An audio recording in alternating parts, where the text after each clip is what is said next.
सास बहू की ये कहानी पढ़कर आपकी आंखें सजल हो उठेंगी। बहू कहाँ मर गई? अंदर से आवाज आई, जिंदा हूँ माँ जी।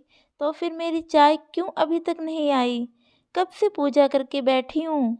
ला रही हूँ माँ जी। बहू चाय के साथ भजिया भी ले आई। सास ने कहा, तेल खिलाकर मारोगी क्या? बहू ने कहा, ठीक है माँ जी, ले जाती हूँ। सास ने कहा, रहने दे, अब बना ही दिया है तो खा लेती हूँ। सास ने भजिया उठाई और कहा, कितनी गंदी भजिया बनाई है तुमने। बहू, माँ जी मुझे कपड़े धोने हैं, मैं जाती हूँ। बहू दरवाजे के पास ही छिपकर खड़ी हो गई। सास भजिया पर टूट पड़ी और पूरी भजिया खत्म कर दी। बहू मुस्कुराई और काम पर लग गई। दोपहर के खाने का वक्त हुआ। सास ने फिर आवाज लगाई, कुछ खाने को मिलेगा? बहू ने आवाज नहीं दी। सास फिर चिल्लाई, भूखे मारोगी क्या?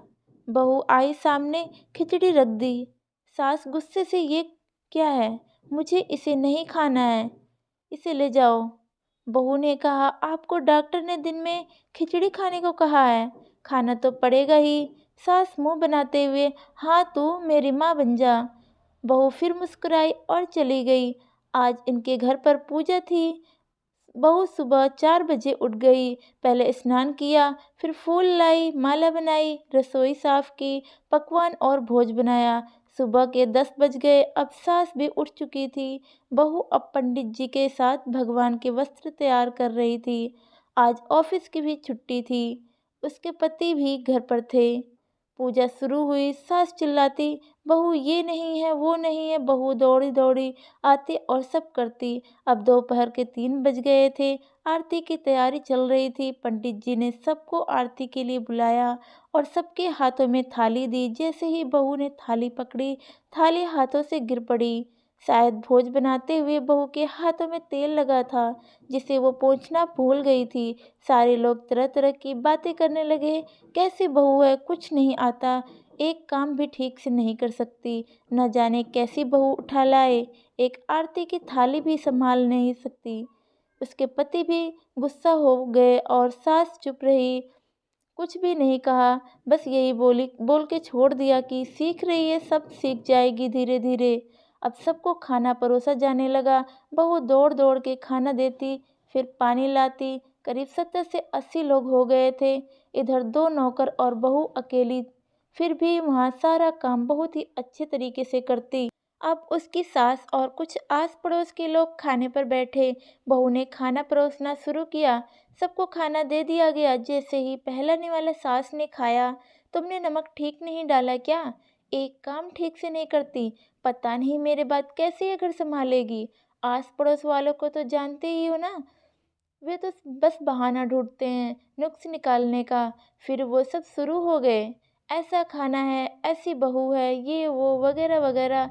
दिन का खाना हो चुका था। अब बहू बर्तन साफ करने नौकरों के साथ लग गई। रात में जगराता का कार्यक्रम रखा गया था। बहू ने भी 1-2 गीत गाने के लिए स्टेज पर चढ़ी। सास जोर से चिल्लाई, मेरी नाक मत कटवा देना, गाना नहीं आता तो मत गा, वापस आ जा। बहू मुस्कुराई और गाने लगी। सबने उसके गाने की तारीफ की, पर सास मुंह फुलाते हुए बोली, इससे अच्छा तो मैं गाती थी जवानी में, तुझे तो कुछ भी नहीं आता। बहू मुस्कुराई और चली गई। अब रात का खाना खिलाया जा रहा था। उसके पति के ऑफिस के भी दोस्त साइड में ही ड्रिंक करने लगे। उसका पति चिल्लाता, थोड़ा बर्फ लाओ, तो सास चिल्लाती, यहाँ दाल नहीं है।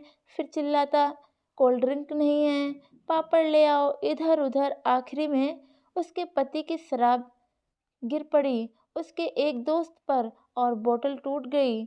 पति गुस्से में 2 थप्पड़ अपनी पत्नी को लगाते हुए कहता है, जाहिल कहीं की, देख कर नहीं कर सकती, तुझे इतना भी काम नहीं आता। सारे लोग देखने लगे। उसकी पत्नी रोते हुए कमरे की तरफ दौड़ी। फिर उसके दोस्तों ने कहा, क्या यार, पूरा मूड खराब कर दिया, यहाँ नहीं बुलाया होता तो हम कहीं और पार्टी कर लेते। कैसी अनपढ़ गंवार बीवी ला रखी है तूने, उसे तो मेहमानों की इज्जत और काम करना तक नहीं आता। तुमने तो हमारी बेइज्जती कर दी। अब आस पड़ोस की औरतों को और बहाना मिल गया। वे कहने लगी, देखो क्या कर दिया तुम्हारी बहू ने, कोई काम की नहीं है। मैं तो कहती हूँ अपने बेटे की दूसरी शादी करा दो, छुटकारा पाओ इस गंवार से। सास उठी और अपने बेटे के पास जाकर उसे थप्पड़ मारा और कहा, अरे नालायक, तुमने मेरी बहू को मारा, तेरी हिम्मत कैसे हुई, तेरी टांग तोड़ दूंगी। उसके बेटे के दोस्त कुछ कहने ही वाले थे कि उसकी माँ ने घूरते हुए कहा, चुप, बिल्कुल चुप। यहाँ दारू पीने आए हो, जबकि पता है आज पूजा है और तुम्हें पार्टी करनी है। कैसे संस्कार दिए हैं तुम्हारे माता पिता ने।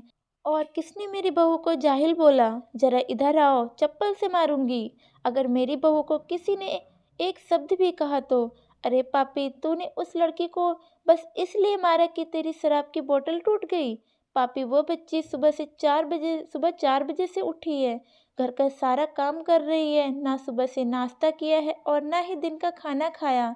फिर भी हंसते हुए, सबकी बातें सुनते हुए, ताने सुनते हुए घर के काम में लगी रही। तेरे यार दोस्त को वो अच्छी नहीं लगी। जूते से मारूंगी तेरे दोस्तों को जो भी कभी उन्होंने ऐसा कहा। उसके यार दोस्त चुपके से खिसक लिए।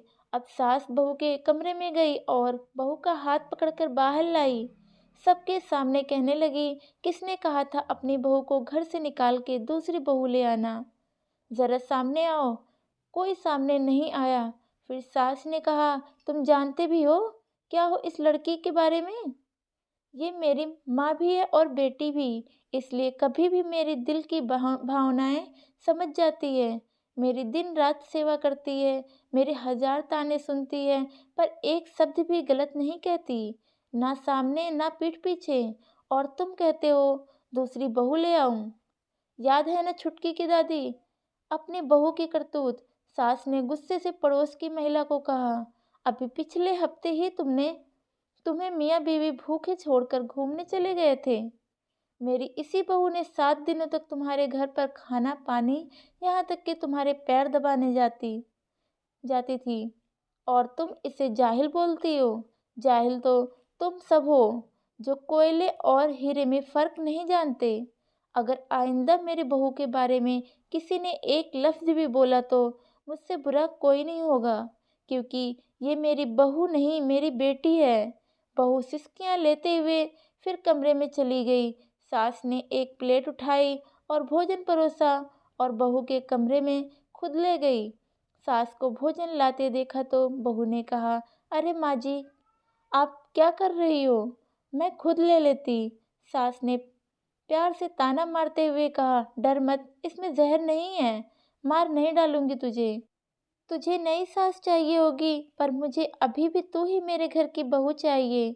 बहू ने अपनी सास को रोते हुए गले से लगा लिया।